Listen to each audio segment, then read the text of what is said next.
Hey guys, Freddy here. Welcome back to another House Rules video. Now we're coming towards the end of this series because we've covered most of the elements which go into a role-playing game. But in a bunch of previous episodes, what I've done is I've said we'll get that finished later. And that's where we're reaching. We need to go back and finish off the various aspects that we never quite made a decision because we needed other pieces of the game in place before we made those final decisions. And this time we're going to be looking at combat. Because in a previous video, although I covered damage, I never came up with a combat system to use that damage system. So that's what we're going to do this time. We'll look through a bunch of RPGs and see how they handle combat, damage, and then we'll go on to writing one into this game we're developing together. But anyway, let's have a look at some games. And first up, Dungeons & Dragons, as I usually do. Now this is the 3rd edition, which is my favourite edition, and for no other reason than that, because basically they all kind of work the same way. First of all, you roll to hit against your target's armour class. Now, your to hit is based on your level, what class you are, and you get bonuses for high attributes. And the armour class that you're rolling against is based on what armour the opponent's wearing, or has naturally, and their dexterity. But the connection of that to the damage is nothing. So if you are an incredibly skilled fighter attacking a very low level character, there's going to be no difference in what you're rolling to hit and how much damage you do. But that's calculated out at the other end, where non-skilled characters usually have less hit points. And that's the way it calculates it in. It's balancing how much damage an opponent can take, how hard they to hit, and how well you hit. And next up, Star Wars, the D6 version. Again, a game I absolutely adore. Now in this, you're rolling your skill, which is a number of dice and pips, against the opponent's defense skill. And if you roll higher, you hit. But again, there's no connection between how well you do and how much damage you do. So, the most skilled gunman in the world, if he's using a weapon like a blaster pistol against something like a Wookiee, who has an incredibly strong resistance to damage, won't do much damage at all. Doesn't matter how skilled you are, you're not going to do much against a target. Now, I house ruled this personally, so by the amount of levels over what you need, you gained extra damage dice. So if you rolled 0 to 5 over what you needed to hit the target, you got no extra damage. 6 to 10, 1 extra, 11 to 15, 2 extra, and so on and so forth. So if you're an incredibly skilled gunman, while you might be firing a weedy little weapon, you could be hitting the opponent in the eye and doing massive damage. Next up, we have Vampire the Masquerade. Now, the combat systems in this vary whether you're doing melee or ranged combat, but I'm going to ignore that because I want to use a particular example out of the game. You see, normally combat works that you're adding your attribute plus your skill and rolling that number of dice. And the defender is rolling their attribute plus their defensive skill, so dodge or brawling or melee parry or whatever they're using, and rolling that number of dice. Now the attacker needs to get more successes. So they roll 6 dice, they get 5 successes, the opponent rolls 5 dice and gets 4 successes. Then there's 1 net success. You successfully hit and you do the base damage of your weapon. But any extra successes, so you're rolling your 6 dice and you get 6, and the opponent rolls their 5 dice and it still only gets 4, you've got 2 successes. So you're doing the base damage of the weapon plus 1.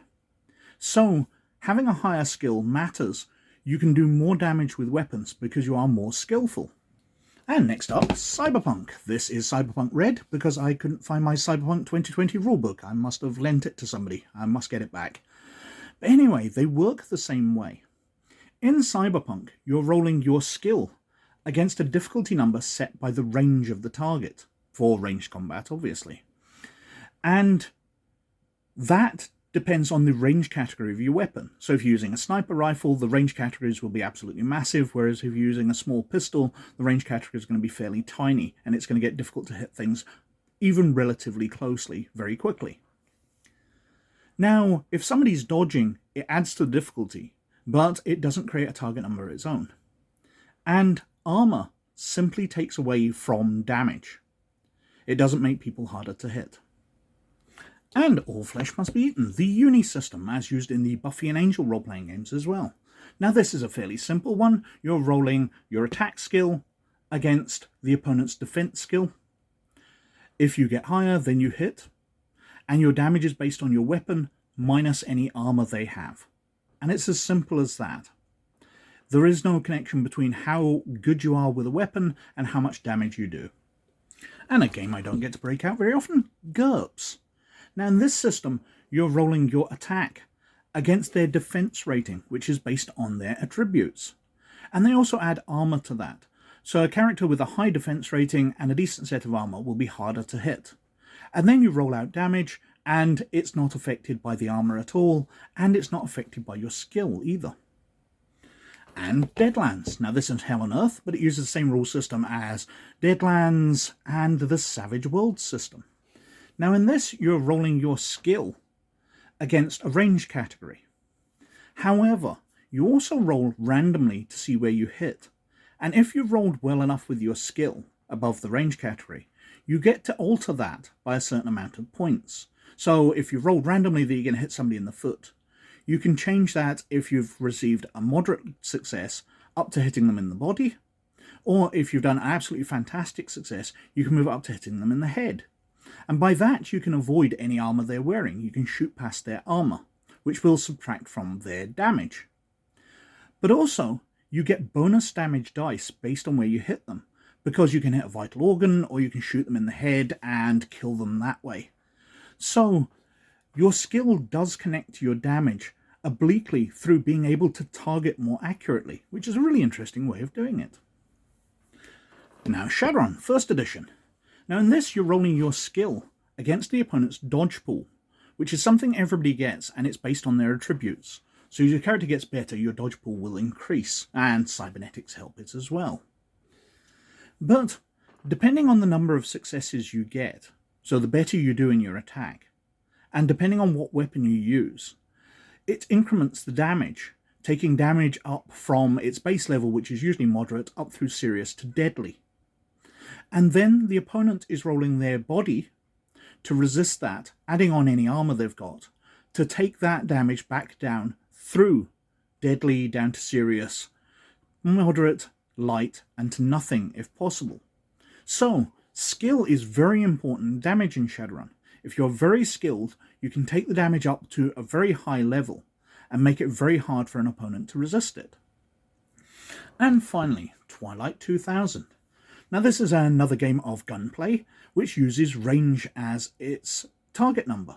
So you're rolling your skill against a range category, and obviously if you've got a sniper rifle, as I've said before, targets far away will be easy to hit, but if you're using a pistol, the range categories will ramp up very quickly at fairly short range and make shots harder to make.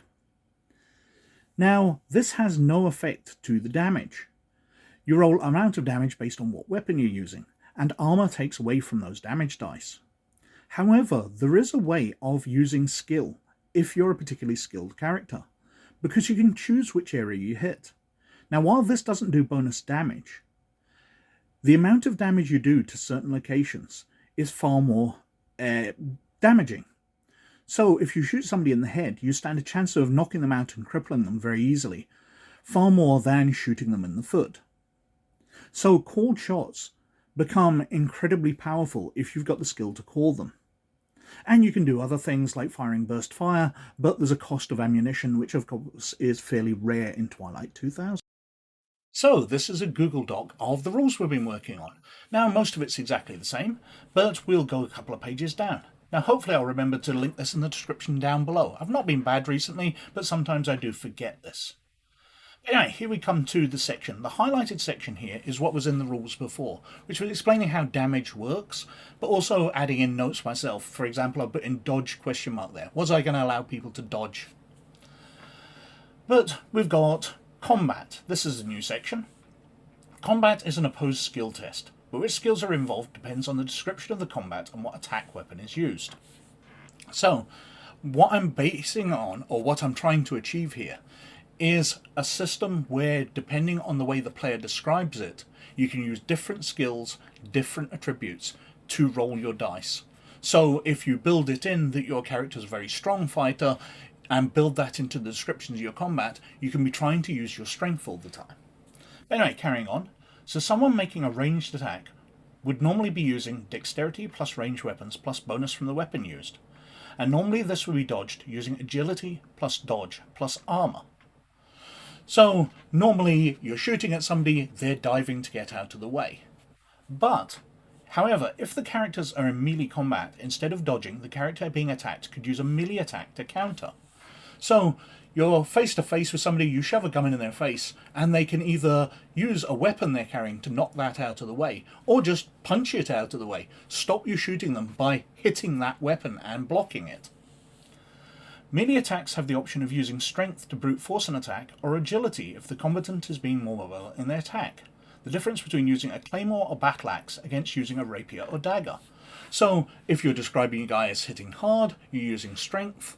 If you're attacking and dodging around, you know, your character's like a ninja type, they're darting around, stabbing at somebody, then you'll be using your agility. And you can use any of the stats if you can build that in. Magical attacks are usually resisted by willpower plus dodge to counteract the magical energy, but if they have a physical effect, for example a fireball, the target might also just physically leap out of the area effect using their agility, so you could just use agility plus dodge. Dodge can be used against any number of attacks, and if successful, lowers or completely removes any damage from the attack. So we'll come on to an example in a second, but you can use your dodge as you're leaping out of the way. If 3 people are shooting at you, then that leaping out of the way moves you out of the target of all of them. However, in hand-to-hand combat, a character being attacked may attempt a parry, but this can only be done against a single opponent, and is done instead of a dodge. The advantage being that if the target achieves more successes than the attacker, then they successfully counterattack and deliver damage. So if in your hand-to-hand combat, 2 people with swords clashing against one another, then as one attacks, the other can try a parry instead of leaping out of the way. And if they score higher, then they turn it around into a counterattack and hit the opponent. So the better skilled melee combatant will usually be doing damage. So we've got an example of damage here. Damage is any resulting successes from an attack. So a character with a dexterity of 3, a ranged combat of 2, and a firearm with a bonus of 3 would roll 8 dice. These dice come up 5, 5, 1, 3, 5, 3, 6, 3. I put it into a random number generator and that's what came out. Which, according to the system above, gives them a total of 4 successes.